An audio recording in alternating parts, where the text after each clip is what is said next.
Good morning, everybody. Welcome to CW Live. My name's Chris Webb, Head of Communications at the CWU.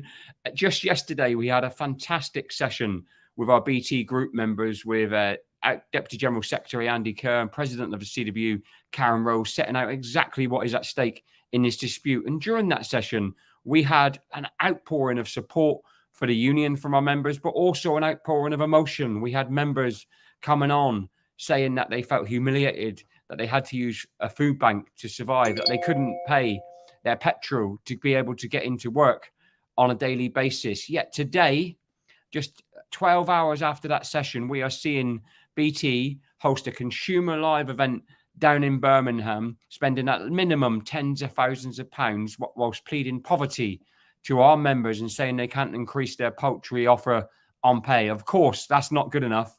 So on that basis, we've turned up in Birmingham. Our National Officer for Consumer Members, Stephen Alban, and Telecoms and Financial Services Executive Member, Dave T, are live on site, and I can go to them now. I'm going to come to Stephen first, if I may, Stephen, to just update our members on what is going on in Birmingham and just how outrageous do you feel that is?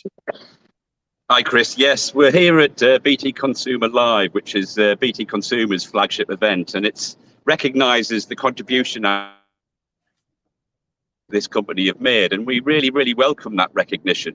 But to be fair, we welcome the recognition from all our members for the work they did through the pandemic.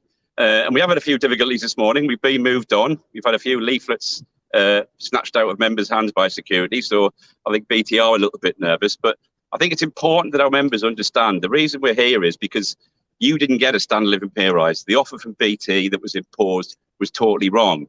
And clearly, if you look at the profits that the company have made and the millions that they spent probably hosting this event, they can clearly afford it. And the figures are out there. And I think I want members to really understand that maths.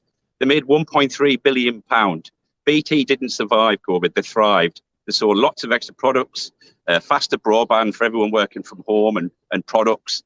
And they paid out £761 million of that profit to shareholders. And only a small fraction of that would have rewarded you with the standard living pay rise you deserve. But the other important part of this is it's not just about the present pay, it's about future pay. And you have to look at the fact that they're imposing these pay rises now. They did it last year with £1,000 and they've done it this year with £1,500. And that's a very dangerous world. We've always negotiated with members, always. With the company, and we've always brought a recommendation to you for you to vote on, and that's what we want to return to because that's what you deserve, and that's the way we do business. So it's been a very interesting morning, Chris. We've had a few problems, but it's important we were here to see our members.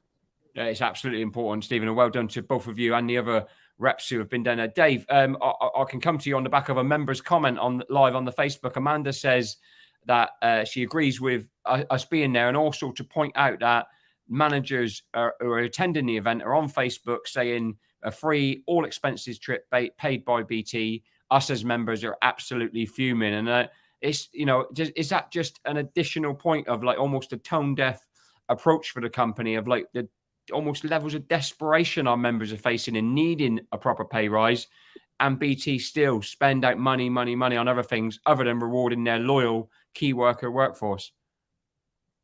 Well, look, Chris, our members are in need of a decent pay rise. I mean, they didn't get a pay rise last year. They got £1,000 as a bonus. They never got a pay rise last year. And inflation's soaring at the moment. The cost of living, the standard of living is soaring as we speak. And the company is making millions of profits and spending, as you said, tens of thousands of pounds on this event. And really they are turning a deaf ear, really. And that's why the negotiations have ceased.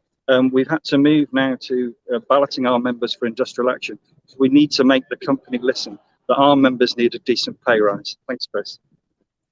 Thank you, Dave. Brilliant. Stephen, I'm going to Ash, you obviously, we had the session with yourself, which was excellent on EE on Monday. We had one yesterday, which was really good as well with BT. We've got tonight our open reach, and we've got a massive communications, and I know you're leading lots of that across the areas you've got responsibility for. Nothing beats that face-to-face and phone contact with our members. Just how important is it that, members don't just get angry, they get active and help us to deliver this ballot result, because papers will be on people's doorsteps in 7 days. It's crucial, that we're all the union. Every member is the union, and we're all in the same fight. Your branches are working tirelessly, and your reps and your national officers and the communication department to get that message out. But it's crucial that every single member does that. So we know we had loads on the EE call that we did the other night, and they were all saying they were voting yes. And we said to them exactly what I want to say to everyone listening to this. You need to go and speak to the whole of your team. You need to make sure they're voting yes. You need to, make sure they're looking at the communications, they're sharing the communications. If they've got any questions, to come to us, because we'll win this ballot if everyone plays a part and gets that message out there. So I would just urge every member, go and speak to 10 people, go and convince them that they have to do it. And I know there's some concerns around it, they can't afford it, but you can't afford not to. You can't afford not to, because, based on our research, you're going to lose £1,000. You know what I mean? You might lose a day's salary, but you're going to lose £1,000 if you don't do it. But more importantly, your pay rises in the future will stop. It'll be imposition moving forward, and your wages are just going to be kept in this low culture society that we're existing in at the minute. Thank you, Stephen. Dave, Carolyn says on the comments right now live, I can't afford the travel expense if I have to go back to the office full time. Hard enough scraping pennies together for the 4 days travel we're required to do in the week before payday. That's the desperation stakes our members are in. Just how important and what do you feel is at stake in the next 7 days, and how important it is that we get the vote out? I'm just struggling to hear you there a bit, Chris. Did you want to answer that, Stephen? Yeah, look, it is important. I think the one crucial message, Chris, we need to get to members is that ballot paper's landing. It's going to go out on the 15th, and that ballot paper's landing. I don't want any member to delay filling that in. Fill it in, take it to the post box on your way to work the day you get it. If you're at home and you live with your mum and dad, make sure they're aware it's coming. Make sure it doesn't get thrown out in the junk mail. That is the most important envelope you'll ever open, and it's the most important envelope that you'll tick the box yes on for your future in BT. Spot on, Stephen. I think your phone was going off there. Maybe it was Philip Janssen giving you a call live on there. Yeah, I think it was security, Chris. I think we're getting watched from every angle. So just starting with you, Dave, a final quick 30-second message from yourself, Dave. Final message, Dave.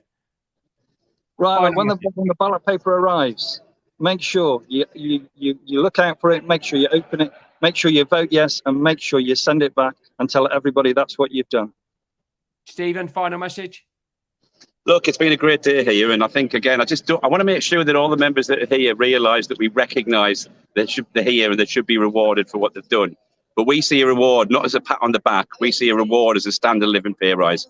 They can afford it, you deserve it, you contributed to all those profits, and you deserve a share of it. So get out there, tell your mates and all your friends you're voting yes. Let's fill that ballot paper in. And I know if we do that, we can leverage this company to move and give you what you deserve. Right. Say thank you to both of you for taking the time out, and it's brilliant that we're taking the fight right to the heart of BT, EE and Open Reach. We'll continue to do that. Everyone get on the Open Reach session at 7 o'clock tonight and keep watching, keep sharing all of our communications. Thank you, guys, and thank you to the members who have tuned in. Chris. Thanks.